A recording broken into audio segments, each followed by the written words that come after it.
di sana malah justru lebih ke digital banget, kebanyakan yang baru-baru ya. Oke. Jadi kayak Vocaloid, apa-apa yang suara-suara dari anime Kalau itu gitu. berarti kayak Hatsune Miku gitu ya? Iya gitu-gitu. Terus musik-musiknya juga mereka lebih digital gitu. Secara Ada juga produksinya? sih gitu-gitu. Harus jadi lebih kreatif. Kreatif untuk gimana caranya kita tetap menghasilkan walaupun kita nggak bisa panggung off air gitu. Dengan cara digital tadi. Media sosial untuk sekarang ini ya beneran buat iklannya para musisi sih sebenarnya sih. Dan iklan itu emang harus dibuat ya berarti ya? Harus. Kalau misalnya kita mau ada rilisan baru, mau keluar di platform digital yang mana, di YouTube atau di mana gitu, semua iklannya kita sodorkannya di sosial media gitu. Gitu, biar orang pada tahu gitu. Podcast Literasi Digital. Podcast Literasi Digital. Podcast Literasi Digital. Halo semuanya, kalian sedang menyimak Podcast Literasi Digital, di mana kita akan membahas berbagai hal seputaran literasi digital dengan para pakar di bidangnya. Bersama saya Pradipta Nugrahanto, di depan saya sudah ada Mbak Ayu Ratna. Sebenarnya tanpa perlu diperkenalkan kita udah tahu ya, karena ada judulnya kan di sini ya. Tapi kok ini kacamata saya jadi berembun ya? Ternyata gara-gara pakai masker.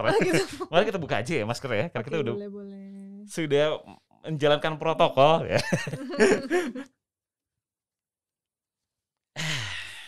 Oke. Jadi berembun kan? Aduh, apa kabar tapi Mbak Ayu? Alhamdulillah baik. Baik ya? Oke.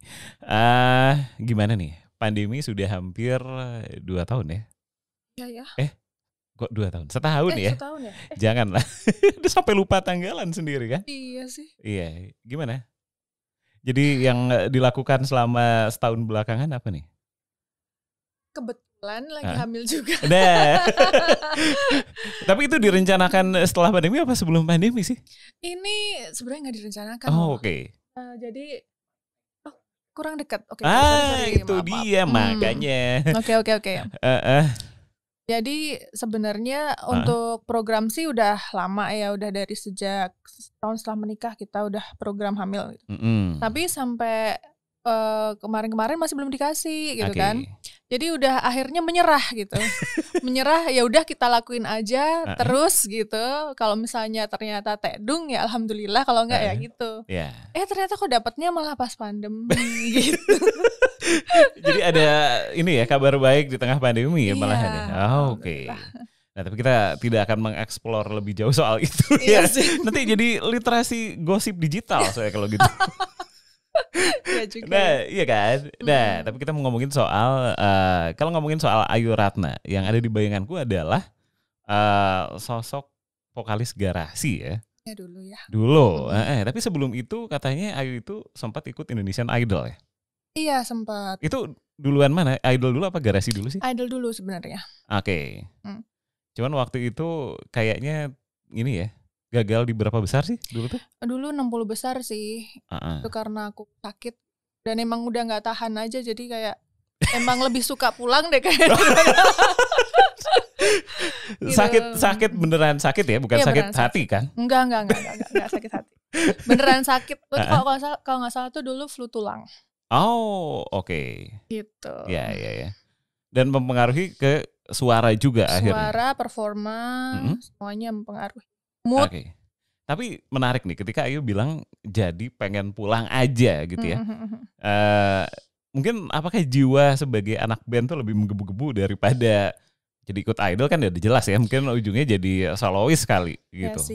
Iya sih sebenarnya dulu ikutan idol juga karena emang dorongan dari keluarga gitu. Dorongan dari keluarga ikut idol gitu. Tapi ternyata mungkin itu menjadi salah satu jalan untuk membuka karir aku selanjutnya gitu. Karena di situ aku ketemu sama Mas Indra Lesmana. Nah disitulah aku dikenalin sama Mbak Mira Lesmana. Jadi garasi. Jadi ya.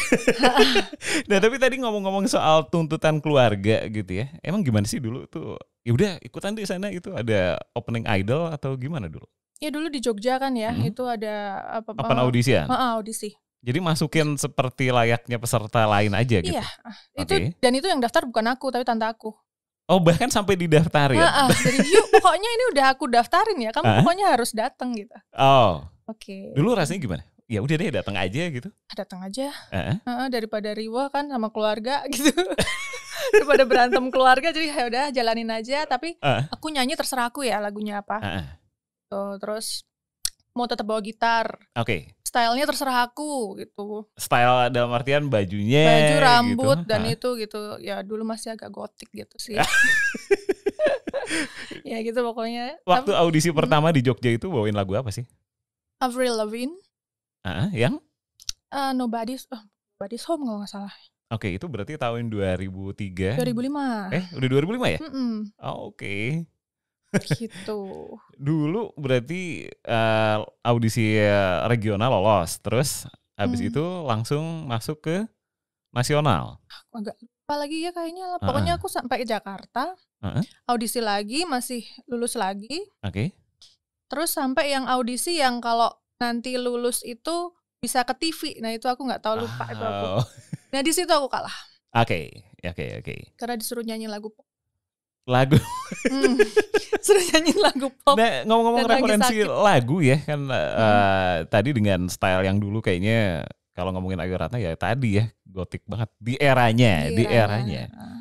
Apakah musiknya juga terpengaruh dengan stylenya atau ya udah ini style gue gitu ya, dan ini musik pilihanku gitu? Yang pasti ngaruh kalau untuk style dan musiknya gitu. Oke. Karena emang dulu juga masih dark juga, kehidupannya juga dark, pemikirannya dark. Aku pengen banget jadi vampire gitu loh. Oke. Zaman dulu ya. Gitu. Jadi ya itu ngaruh juga ke musiknya pasti.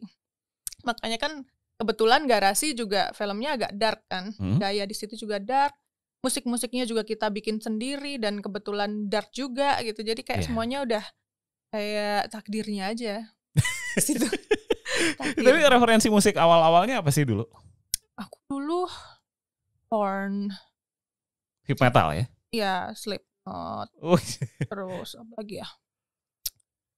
Apa lagi ya dulu ya? Banyak banget sih. Berarti era-era nu metal, hip metal berarti Korn, Slipknot, Limp Bizkit gitu-gitu lah ya? Iya dulu. Oke, Papa Roach dan lain-lain. Oke. Emang suka dengan, itu kan berarti di luar rata-rata orang ya perempuan ya, kita tanpa maksud beda-beda ini, tapi rata-rata pasti kalau dulu cewek-cewek satu sekolahan atau satu itu kan berarti zaman SMA ya? Mulai dengerin musik-musik gitu kan SMA berarti ya? Tapi SMP aku juga udah ngeband dan lagunya beda. Itu Nirvana. Green Day. Ya, grunge, punk, melodic gitu-gitu lah ya. Oke. Tapi yang akhirnya nancep banget malah nu metal itu. Iya. Suka banget Korn sama Slipknot itu, suka banget. Sampai sekarang? Sekarang masih suka, cuman karena udah berumur jadi kayak lebih tone down. Kadang-kadang aja lah dengerinnya kok kayak berisik banget gitu kalau sekarang. Oke. Nah ini ngomongin kalau ngomongin tadi ya, dua band favorit disebutin. Single favorit yang masih membekas sampai sekarang, kalau sekarang udah tone down. Ya oke lah ya karena umur gitu mungkin ya. Tapi pasti ada single yang nempel banget sih. Wah ini tetap Songs of my life gitu. Apa ya? Apa? Single yang dari yang dulu maksudnya? Enggak, ya dari pengalaman tadi kan udah nyebutin beberapa referensi musik ya. Nah, itu dulu. Yang sampai sekarang masih relate itu apa sih? Aduh, udah beda banget lagi. Percaya nggak, aku sekarang dengerinnya musik klasik gitu. Karena jazz. Efek hamil, bukan? Enggak, emang setelah balik dari Jepang, itu kan di Jepang aku dengerinnya musiknya yang Jepang-Jepang terus gitu. Terus kayak setelah itu kayak aku udah gak pernah dengerin musik-musik keras lagi gitu. Kecuali pas barengan sama Killing Me Inside ya dulu ya. Itu sempat dengerin lagi gitu. Tapi kalau untuk lagu-lagu yang selalu ada di hari-hari aku tuh aku malah suka lagunya Judul Mr. Children sih. Oke. Oke. Children judulnya. Jadi udah hilang, makin kesini makin terkikis ya? Iya, terkikis kemetalannya. Udah gitu pas di Jepang juga aku dibilangin kamu tuh sebenarnya nggak rocker banget lah, tahu Oh gitu. Ya? Sama siapa yang bilang gitu? Produser aku di sana. Karena kamu tuh sebenarnya lembut banget kayak gitu. Oke. Jadi ketika dulu diminta nyanyi lagu pop tapi nggak mau, justru malah sebenarnya itu jalannya ya? Oke. Makanya mungkin dulu hanya idealisme dan keegoisan masa muda. Oke. Nah tapi kalau ngomongin Jepang tadi ya, menarik banget. Berapa lama di Jepang? 4 tahun. 4 tahun ya. Di sana yang paling kerasa beda secara skena musik ya dengan Indonesia apa sih? Ya di sana malah justru lebih ke digital banget, kebanyakan yang baru-baru ya. Oke. Jadi kayak Vocaloid, apa-apa yang suara-suara dari anime. Vocaloid gitu. itu berarti kayak Hatsune Miku gitu ya? Iya gitu-gitu. Terus musik-musiknya juga mereka lebih digital gitu. Secara ada juga produksinya?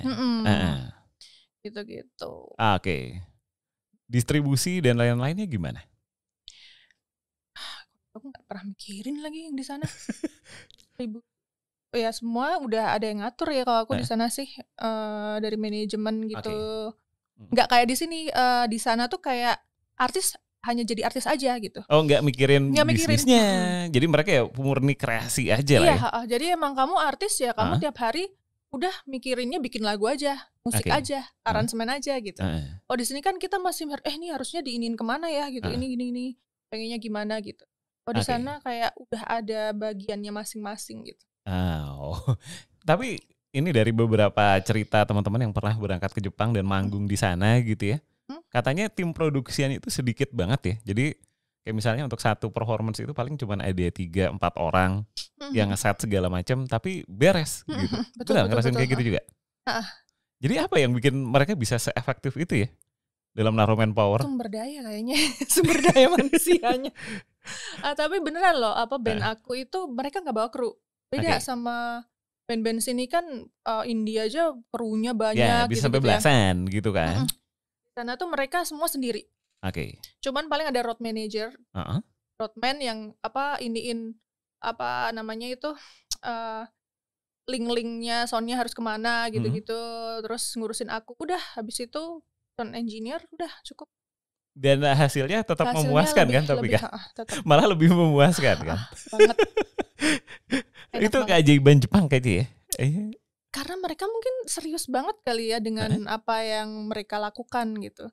Dan mereka pride-nya tinggi. Jadi kalau misalnya mereka ada salah tuh kayak merasa bersalahnya tuh kayak berlebihan gitu.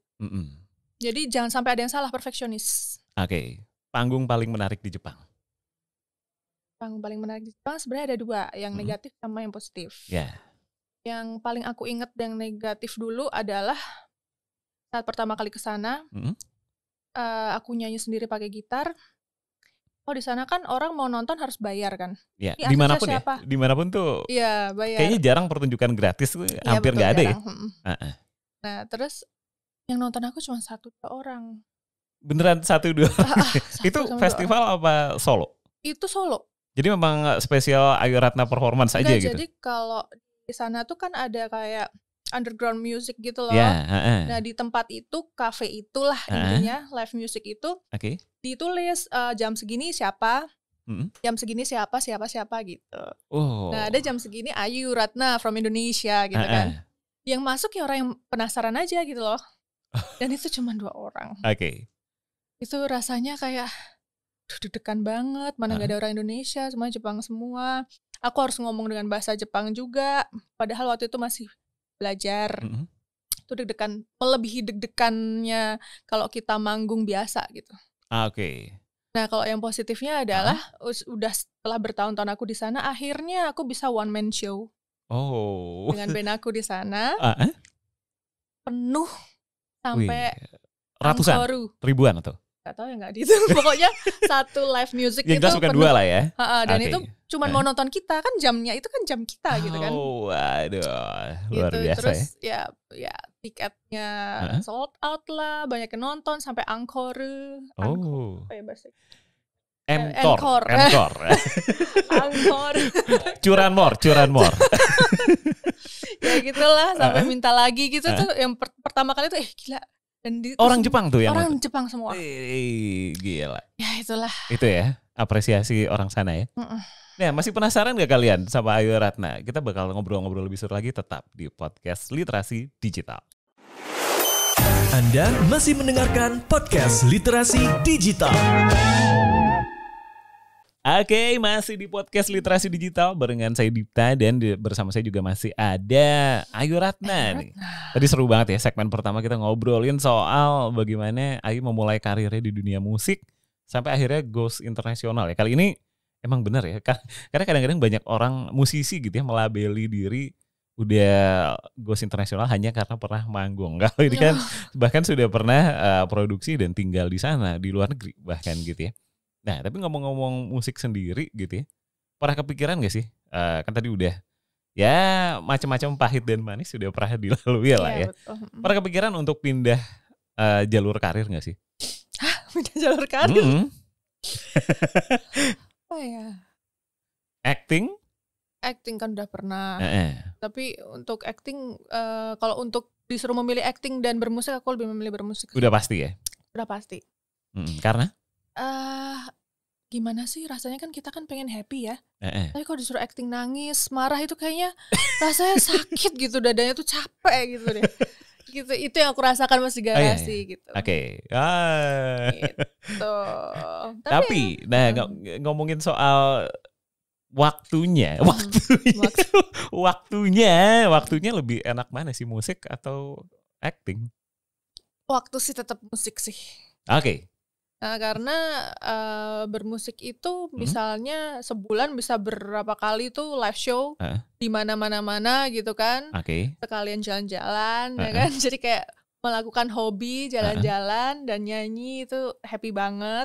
Udah gitu dapat gaji lagi kan. Nah, kalau syuting film tuh apa ya, kayak banyak banget yang harus dilakukan sebelumnya gitu.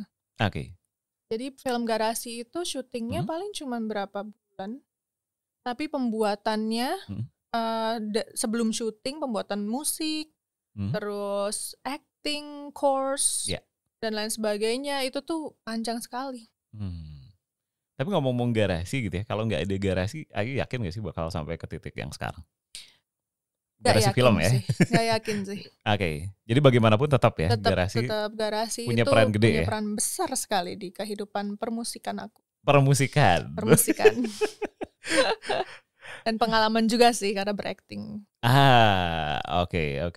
Jadi ya udah ya, tapi bermusik akan sampai kapan, udah kebayang belum sih?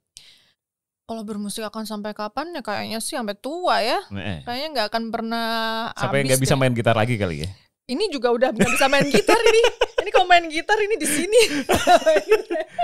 Tapi masih main. Aku paling setiap piano hari. Sih. Piano aja di rumah. Sambil nyanyi dikit-dikit karena kalau satu lagu full aku ngap. Untuk sekarang. Oke. Nah ini ngomongin sekarang kan kondisi udah pandemi ya terjadi di setahun gitu ya gitu, dan ngomong-ngomong ini katanya yang paling dirugikan gitu, kalau teman-teman musisi bilangnya musisi yang paling dirugikan dari pandemi ini gitu kan. Setuju nggak? Sebenarnya kalau menurut aku sih nggak 100% rugi sih kalau musisi sih. Mungkin ruginya adalah kita suka banget live show, bertemu dengan penonton, itu tidak bisa dilakukan gitu. Dan juga misalnya kan offline dan on air itu jujur aja gajinya beda ya, gitu. Besaran offline gitu. Jadi off air deh maksudnya. Jadi itu sebenarnya agak memerosotkan pemasukan musisi. Sebenarnya. Cuman memerosotkan ya? Memerosotkan. Tidak membangkrutkan berarti. Enggak sih, kalau menurut aku sih bangkrut sih enggak sih, asalkan kita tetap selalu berusaha gitu.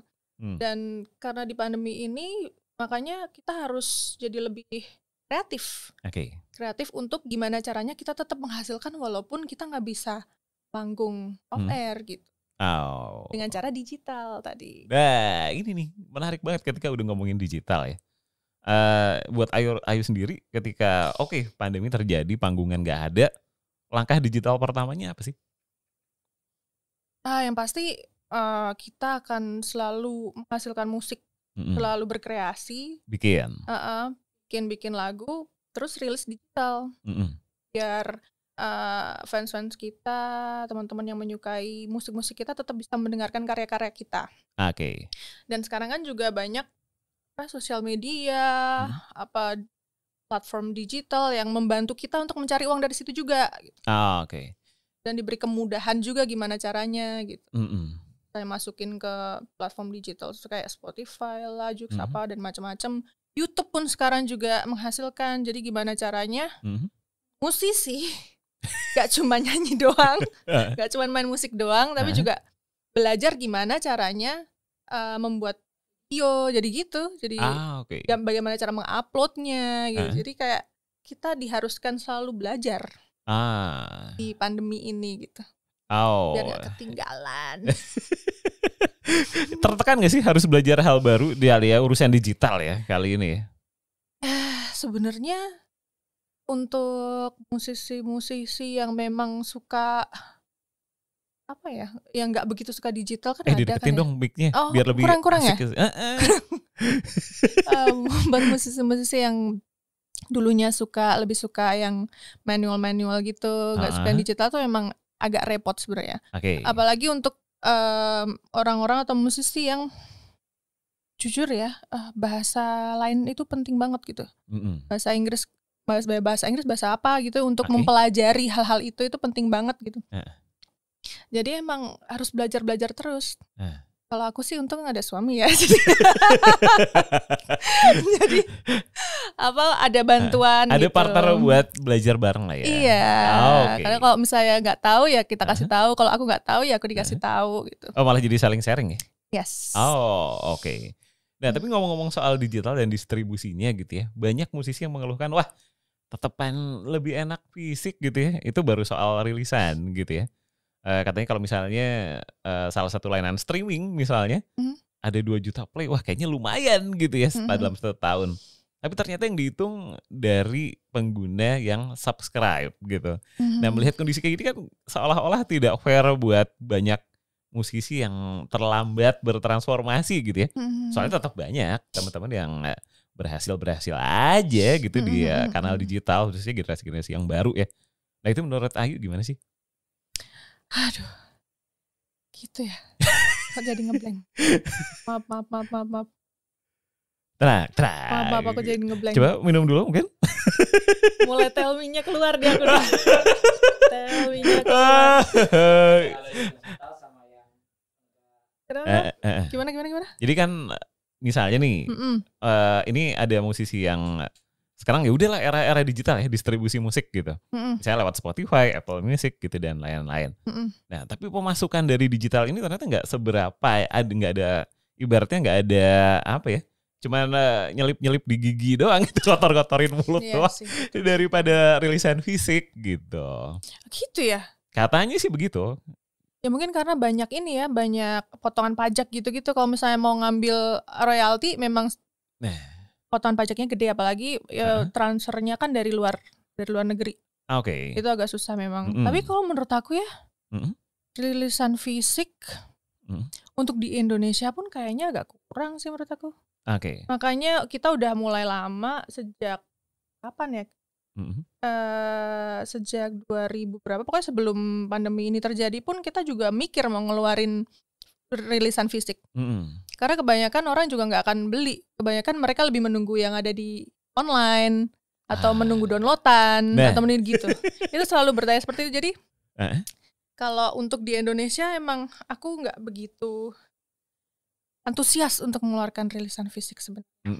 Kecuali Jepang ya. Karena Jepang masih banget lah ya kalau itu jelas ya. Masih ada toko CD soalnya kan di sini kan udah.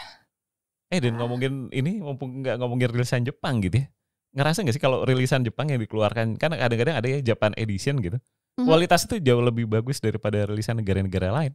Oh ya? Iya. Jadi kalau misalnya kita dengerin CD atau vinyl yang Japan Edition, itu entah kenapa outputnya lebih bagus daripada nyadar gak? Gak nyadar lagi. Makanya harganya suka lebih mahal kalau dijual di marketplace ya. Yang misalnya rilisan lama pun kayak gitu kok. Gitu ya? Kalau CD aku dulu bagus juga gak sih? Nah, harusnya sih iya ya. Harusnya iya karena banyak musisi-musisi Indonesia yang ada rilisan Jepangnya itu jadi buruan kolektor sekarang. Gitu.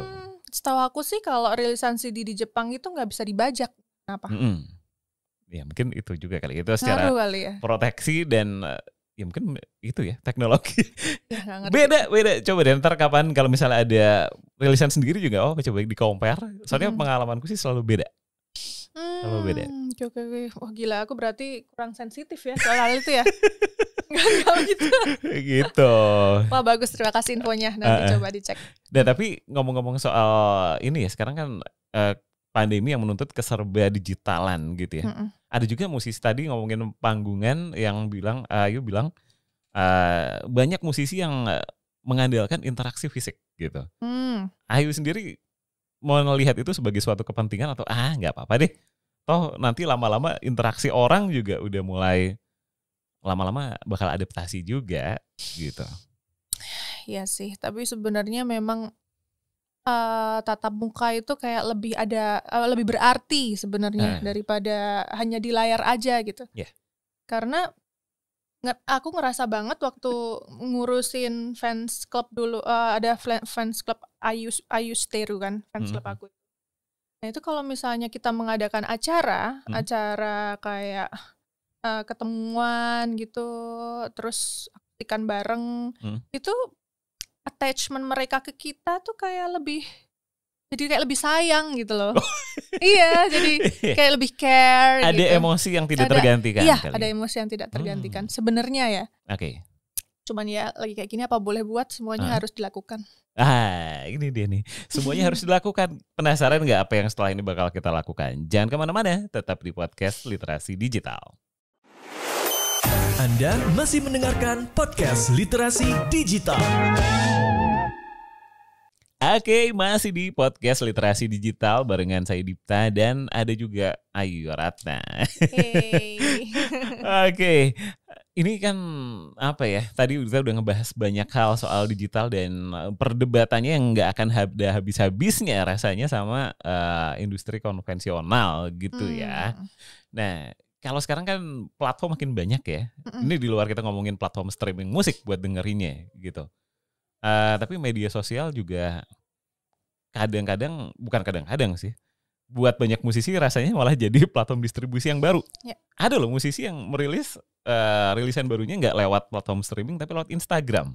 Nah, kalau Ayu sendiri melihatnya media sosial ini buat seorang musisi ya, itu seperti apa sih? Media sosial untuk sekarang ini ya beneran buat iklannya para musisi sih sebenarnya sih. Oke. Dan iklan itu emang harus dibuat ya, berarti ya? Iya, harus. Kalau misalnya kita mau ada rilisan baru, mau keluar di platform digital yang mana, di YouTube atau di mana gitu, semua iklannya kita sodorkannya di sosial media gitu. Gitu, biar orang pada tahu gitu. Oke. Jadi untuk corong buat ya istilahnya ngebas gitu ya, menyebarkan informasi jauh lebih banyak, itu efektif banget ya? Efektif sekali. Kan banyak nih media sosial, Ayu pakai apa aja? Untuk secara profesional ya? Instagram, Twitter, Facebook, fanpage. Gitu. Oke. TikTok main nggak? Enggak. Kayaknya aku ngerasa aku kayak terlalu berumur deh. Ya kayak aku ngeliat TikTok itu kayak oke, ini anak muda banget semua sih ini sih. Kalau aku mau melakukan itu kayak effortnya harus besar sekali gitu. Oke. Itu lebih cocok ke anak mungkin. Nah, ngomong-ngomong itu gitu ya. Apakah memang sengaja dibiarkan lah? Ya udah deh, ini kayaknya medium-medium baru ini buat mereka-mereka yang baru aja. Kita yang sudah generasi sebelumnya ya udah. Kita memang sengaja ini aja deh, sampai sini aja gitu. Suka ngerasa gitu gak sih? Kalau aku sih ya. Tapi mungkin ada orang-orang yang harus semuanya kita harus coba gitu. Oke. Tapi kalau aku kayak masih membatasi diri lah gitu. Kayaknya aku gak cocok deh kalau disuruh kayak gini. Daripada maksain ya? Iya, daripada maksain nanti terkesan malah kayak maksain jadi cringe, banget. Jadi cringe. Gitu, jadi ya udahlah biarkan yang muda-muda saja yang di sini gitu. Oke. Nah tadi Ayu udah ngebahas sedikit soal ekosistem musik di Indonesia ya, gimana soal rilisan fisik, kayaknya nggak segitunya gitu ya. Menurut aku ya, tapi ya. Iya nggak apa-apa kan ini kita Iya, dan pengalaman diri sendiri juga pasti begitu dong ya. Iya. Nah kalau gitu yang ideal kira-kira seperti apa sih? Kalau di luar kan jelas ya, orang bikin satu lagu aja katanya bisa menghidupi sampai berapa turunan gitu ya. Itu apa sih yang bikin di sana bisa, di sini nggak bisa? Royalti. Oh, oke. Lagi-lagi urusan ini ya, sistem ya. Sistem royalti di Jepang jelas sekali. Oke. Nggak usah kita nyari-nyari, nggak usah kita ini. Mereka dari merekanya udah kayak punya ini tugas aku gini nih. Ini aku harus bayar ke sini ini gitu. Jadi kayak kita nggak usah harus nge-push gitu. Royalti gue mana sih gitu. Kalau sih kan, ya kan banyak banget musisi-musisi yang masih mempertanyakan royaltinya gimana ini gitu. Nah itulah yang masih harus diperbaiki banget. Oke. Nah kalau gitu tapi Ayu mendukung gak sih kalau kayaknya musisi era sekarang itu masih punya masa yang menjanjikan, masa depan ya maksudnya bukan. Masa sih jelas ada aja kalau cari-cari. Masa depan yang menjanjikan, aduh gimana ya menurut aku sih ya. Untuk masa depan yang menjanjikan banget gitu, ada. Tapi kayak kita tetap harus ada kerjaan yang lain yang membantu deh. Jadi ini kayak semacam pekerjaan dan hobi gitu. Gak bisa yang harus full pekerjaan doang gitu, gak deh. Menurut aku tetap harus ada ini yang lain, masukkan uang dari tempat lain gitu. Nah tapi kalau ngomongin musik-musik sekarang gitu ya, banyak musisi yang musisi-musisi 90 sampai 2000-an mungkin ya, yang bilang musik zaman sekarang kok udah begitu-begitu aja gitu ya. Sependapat nggak dengan itu? Mungkin iya kali ya, karena sekali orang ngeluarin itu kok jadi banyak yang ngeluarin yang sama gitu. Jadi kayak kreativitasnya agak berkurang kali ya. Atau mungkin bukan kreativitas yang berkurang, tapi tuntutan dari labelnya mungkin. Tuntutan dari label kalau kamu harus bikin yang mirip kayak gini biar bisa naik gitu. Mungkin gitu kan, nggak tahu gitu. Cuman kalau aku dari dulu sih egois banget kalau sama musik. Jadi ya apa yang aku suka yang aku keluarin gitu. Nah, gitu. Tapi gimana? Itu kan jadi banyak dikeluhkan ya. Banyak orang kayaknya sekarang musik sekarang nggak nggak se everlasting dulu gitu ya. Apa sih sebabnya? Kalau tadi ya selain tuntutan dan mungkin apa ya udah deh nggak, kalau gitu lama-lama yang muda-muda ditekan seperti itu jadinya malah nggak munculin karya-karya yang baru-baru kan gitu. Jadi gimana menyikapi itu? Tapi menurut aku sih emang banyak yang seperti itu sekarang. Tapi ada juga anak-anak muda yang masih tetap berkreasi dan lebih kreatif malah gitu. Cuman justru yang mempunyai musikalitas yang unik, kreatif dan lain sebagainya tidak terlalu terlihat. Yang terlihat malah justru yang yang sama itu yang sama-sama itu yang selalu dinaikkan gitu. Jadi orang-orang dengerinnya juga kok ini sama. Tapi kalau kita berusaha mencari lebih dalam lagi, banyak banget musisi-musisi baru-baru juga, anak-anak muda yang ternyata karya mereka tuh keren-keren gitu. Nah ini biasanya ya, yang keren-keren itu kan mereka memang memutuskan nggak usah deh kita mengekspos diri terlalu banyak gitu ya. Mereka memutuskan untuk nggak terlalu banyak main media sosial gitu. Distribusi musiknya juga nggak lewat platform digital gitu ya. Nah itu jadi gimana tuh kalau menurut Ayu? Apakah yang kurang rajin adalah kalau dulu kan mencari musik ya harus ke toko kaset gitu-gitu lah ya. Cari informasi musik ya harus cari majalah atau ya yang semacamnya lah ya. Artinya ada effortnya. Kalau sekarang kan ya udah semua bisa dicari di internet. Iya, betul. Tapi ujungnya jadi seperti itu, yang bagus-bagus ya mereka menutup diri sendiri sama akses digital. Nah itu menurut Ayu gimana? Itu sih masalahnya ya. Kadang idealisme kan susah banget ya, orang punya idealisme itu dikasih tahu aja kadang mental ya. Cuman menurut aku buat teman-teman semuanya, musisi-musisi handal, berkarakteristik dan kreatif, dimohon banget untuk sekarang ini apalagi musim pandemi kayak gini, kalau bisa beneran dari digitalnya dinaikkan banget gitu. Ya keluarin lah di semua platform musik di internet, media sosial dan lain sebagainya gitu. Untuk mengepush musik-musik kalian biar bisa diperdengarkan oleh halayak yang lebih banyak lagi atau mungkin internasional. Iya ya. Mungkin gitu. Dengan melunturkan idealisme dengan paham-paham nggak ngapain masuk ke streaming platform, lebih banyak exposure digital itu bisa mengangkat yang tadinya Ayu bilang itu yang hidden game gitu ya. Emas yang tadinya ketutupan sama sama yang jerami lagi. Iya begitu. Tapi terakhir ngomongin soal fenomena live concert ya. Ini saya pernah ngobrol sama almarhum Andi Ayunir beberapa tahun lalu. Dia kan orang zaman dulu yang sangat terdigital banget kan. Super dia tuh udah kayak gitu. Orang dari masa depan. Iya kan? Balik kan? Dari stylenya, dari pemikirannya, wah gila tuh almarhum Mas Andi luar biasa banget.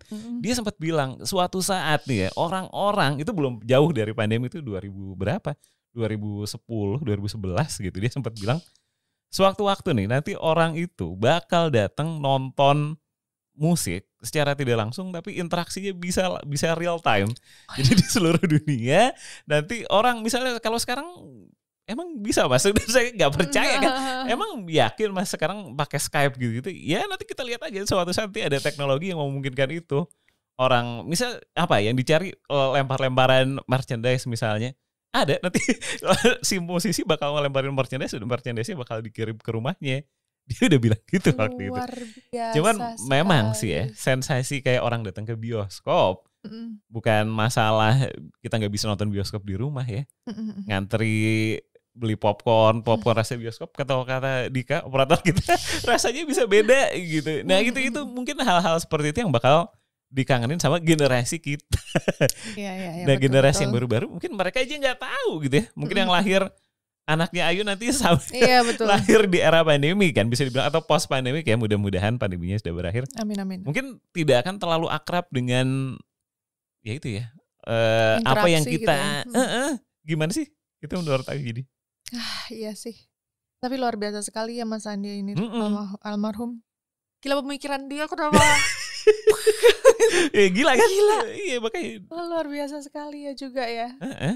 Orang bahkan dia ngapain sekarang koleksi vinyl CD udah aja digital nanti di masa depan. Dia bilang gitu sampai koleksi-koleksinya enggak kok udah nggak sekoleksi dulu lagi gitu. Luar biasa,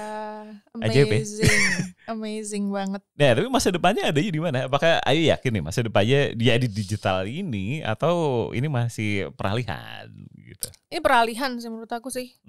Karena nantinya bakalan lebih digital lagi menurut aku. Ada digital baru yang sekarang belum kelihatan ya? Iya belum. Karena waktu dulu aja handphone masih kayak gitu cetek-cetek. Tiba-tiba cuman beda setahun aja udah langsung bisa touchscreen, bisa ini kayak cepet banget gitu loh perkembangan industri teknologi di dunia ini gitu. Jadi kita mungkin beneran yang dikatakan Mas Andi itu mungkin akan ada nantinya. Iya. Walaupun sekarang juga ada tapi nggak akan. Belum kan, masih belum terasa. Ya masih kayak ada batasnya gitu ya. Kita terbatas sama layar. Siapa tahu ya? Siapa tahu. Oke. Tapi di Jepang waktu itu udah ada ini loh. Apa konser yang Hatsune Miku itu sih. Maksudnya itu kan bukan orang gitu loh, tapi cuman kayak hologram gitu. Tapi orang-orang juga ya gitu. Oke, dulu aku masih ngerasa kok gini ya gitu. Emang enak ya gitu. Karena kan kita biasa di panggung, interaksi mata dengan mata gitu. Itu cuman orang liatin hologram tapi kenapa super excited kayak gitu. Itu kayak ini di salah satu game, kalau suka main game nggak? Suka. Ada game namanya Detroit Become Human. Itu di salah satu scene awalnya itu human music itu dihargai lebih mahal daripada ketika semua. Jadi ceritanya itu apakah manusia akan berdamai dengan robot atau perang sama robot gitu. Jadi itu masih ada human music, pengamen di jalan. Jumlahnya tinggal sedikit banget dan harganya jauh lebih mahal daripada musik-musik yang mereka bisa nikmatin setiap harinya. 2038 kalau di game itu diceritakannya. Ngeri-ngeri gitu ya. Gila game-gamenya. Ya tapi siapa tahu. Ya juga ya. Siapa tahu yang terjadi. Itu malah scene awalnya tuh jadi cutscene sebelum masuk ke gamenya dia ada human music harganya berapa dolar gitu. Artinya kan nanti semua orang bisa ya mungkin nanti kita bisa nonton siapa gitu orang yang udah gak ada lagi konsernya betul. Kan. Udah sampai ke sana tapi ya dengan rasa yang mungkin gak akan pernah sama ketika kita dulu beneran nonton band aslinya ketika personilnya masih hidup kali ya. Zaman nanti tahun berapa itu udah gak ngerasakan hal itu lagi ya. Bisa jadi. Kok malah jadi serem ya. Gimana ini? Ya kita jalanin saja yang sekarang sedang terjadi. Kita berusaha yang terbaik aja. Oke, kalau gitu intinya itu ya. Apapun yang terjadi ya yang penting kita lakukan yang terbaik buat hari ini ya. Betul. Gak usah mikir yang jauh-jauh kali ya. Iya. Sudah ngeri-ngeri gitu ya. Oke deh. Thank you Ayu. Latest projectnya apa sekarang nih berarti nih? Selain menunggu si buah hati ya. Ya, menunggu si buah hati. Ya betul. Itu kan juga project lagi. Iya juga. Yang pasti sama coklat ini kan aku sekarang sama coklat itu lagi off, digantiin sama Astrid. Karena emang udah nggak sekuat itulah kalau suruh manggung nyanyi gitu ya walaupun. Terus paling bikin vlog. Oke. Ya, sama suami. Sama suami. Oke. Ya itu salah satu digital yang aku lakukan karena dari dulu nggak pernah dilakuin kan. Oke. Cuman karena ini untuk memanage sama Ayush Teru, fans aku yang nggak bisa ngelihat aku manggung, nggak bisa ngelihat aku ya berhadap-hadapan lah walaupun nggak berhadapan di digital pun kayaknya nggak bisa manggung kan. Jadi udah pakai vlog aja gitu. Banyak juga yang penasaran dengan kehidupan pribadinya Ayu tuh gimana sih selain di panggung gitu. Oke. Ya dari vlog itu. Jadi bisa cek channelnya YouTube. Apa? Ayu Ratna. Oke. Kalau gitu sukses buat segala rencana ke depan, lancar persalinannya juga. Amin. Buat teman-teman jangan lupa untuk cek podcast Literasi Digital ada di kanal YouTube Siberkreasi dan juga Spotify Siberkreasi. Oke. Dipta pamit dan Ayu Ratna pamit. See you in the next podcast and bye-bye guys. Podcast Literasi Digital. Podcast Literasi Digital. Podcast Literasi Digital.